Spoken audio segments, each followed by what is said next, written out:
গতকাল একটা ফেসবুক চ্যানেলে আমি দেখতে পেরেছি যে আমারই একটা বক্তব্যের উপরে ওরা একটা কমেন্ট দিয়েছে যে আমরা এই প্রস্তাবিত এলিভেটেড করিডোরে সিলমোহর দিয়ে এসেছি।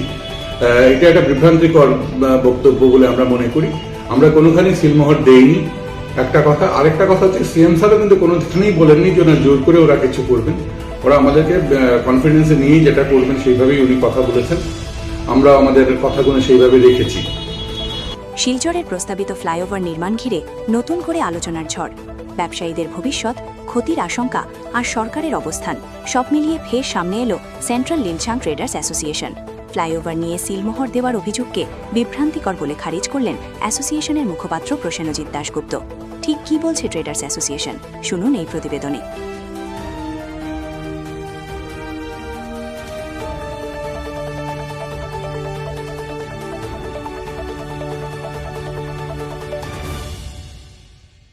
শিলচরে প্রস্তাবিত ফ্লাইওভার নির্মাণের পরিকল্পনা সামনে আসার পর থেকেই প্রশ্ন তুলে আসছে সেন্ট্রাল লিলচর ট্রেডার্স অ্যাসোসিয়েশনের বক্তব্য নির্ধারিত যে পথ দিয়ে ফ্লাইওভার নির্মাণের কথা ভাবা হচ্ছে সেই রাস্তার ওপরে শিলচরের মূল ব্যবসা বাণিজ্য নির্ভরশীল। তাদের আশঙ্কায় এই পথে ফ্লাইওভার নির্মাণ হলে বহু পুরনো ব্যবসা প্রতিষ্ঠান মারাত্মকভাবে ক্ষতিগ্রস্ত হবে। অনেক দোকানদারের রয়েছে ব্যাংক লোন, বহু ব্যবসা ভাড়াটে দোকানে চলছে, কেউ 20 থেকে 50 বছর ধরে একই জায়গায় ব্যবসা করে আসছেন। এই বিষয়গুলো নিয়ে বিভিন্ন সময় সরকারের সঙ্গে আলোচনা করেছে সেন্ট্রাল লিলচর ট্রেডার্স অ্যাসোসিয়েশন। গত 2 ফেব্রুয়ারি বরাক উপত্যকা উন্নয়ন বিভাগের মন্ত্রী কৌশিক রায়ের তত্ত্বাবধানে গুয়াহাটিতে অসমের মুখ্যমন্ত্রী ডক্টর হিমন্ত বিশ্ব শর্মার সঙ্গে সাক্ষাৎ করেন অ্যাসোসিয়েশনের প্রতিনিধিরা। সেই বৈঠকে নিজেদের সমস্যা, দাবি ও প্রস্তাবগুলি বিস্তারিতভাবে তুলে ধরেন তারা।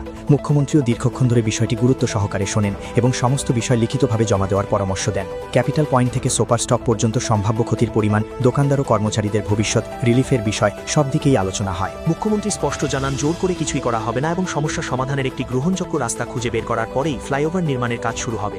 এদিকে সম্প্রতি সামাজিক মাধ্যমে প্রসেনজিৎ দাশগুপ্তের বক্তব্যকে ঘিরে দাবি করা হয় ফ্লাইওভার নির্মাণে অ্যাসোসিয়েশন সিলমোহর দিয়েছে। এই মন্তব্যকে বিভ্রান্তিকর ও উদ্দেশ্য প্রণোদিত বলে কড়া ভাষায় খারিজ করেছেন তিনি। সেন্ট্রাল শিলচর ট্রেডার্স অ্যাসোসিয়েশনের সাফ বক্তব্য, সমস্যা সমাধান হলে উন্নয়নের পথে কখনো বাধা দেবে না অ্যাসোসিয়েশন, কিন্তু শিলচরের একমাত্র ব্যবসায়িক লাইফলাইন যেন ধ্বংস না হয় সেই বিষয়টি মাথায় রেখেই সরকারের কাছে দৃষ্টি আকর্ষণ করা হয়েছে। শিলচরে যেটা প্রস্তাবিত এলিভেটেড করিডোরের কথা চলছে, আমরা শুরু থেকেই একটা প্রশ্ন তুলেছিলাম যে এই যে নির্ধারিত যে পথ দিয়ে এলিভেটেড করিডোর হওয়ার কথা, সেখানে সেই দিক দিয়ে যদি নির্মাণ কাজ হয় তাহলে আমাদের এখানে প্রচুর ব্যবসায়ীরা আছে যারা প্রচণ্ডভাবে ক্ষতিগ্রস্ত হবে। সেই বিষয় নিয়ে আমরা বিভিন্ন সময় বিভিন্ন জায়গায় আমরা আলোচনা করেছি, সরকারের সঙ্গে যোগাযোগ করেছি এবং বিভিন্ন জায়গায় আমাদের এই প্রস্তাবগুলো আমরা তুলেছিলাম। গত 2 ফেব্রুয়ারি আমাদের বরাক উপত্যকা উন্নয়ন মন্ত্রী শ্রী কৌশিক রায়ের তত্ত্বাবধানে আসামের মুখ্যমন্ত্রী ডক্টর হিমন্ত বিশ্ব শর্মা আমাদেরকে ডেকে পাঠিয়েছিলেন গুয়াহাটিতে।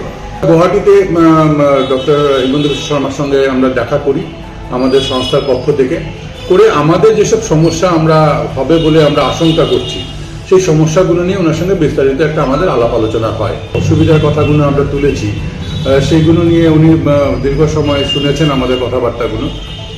করার পরে উনি আমাদেরকে একটা প্রস্তাব দিয়েছেন যে আপনারা আমাদের এই প্রস্তাবগুলো আমরা যাতে ওনাকে লিখিতভাবে দিই।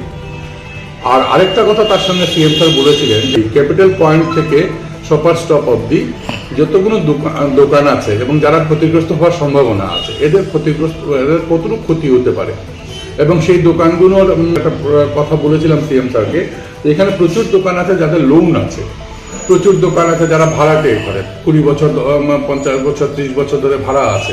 এদের জন্য কি, গতকাল একটা ফেসবুক চ্যানেলে আমি দেখতে পেরেছি যে আমারই একটা বক্তব্যের উপরে ওরা একটা কমেন্ট দিয়েছে যে আমরা এই প্রস্তাবিত এলিভেটেড করিডোরে সিলমোহর দিয়ে এসেছি।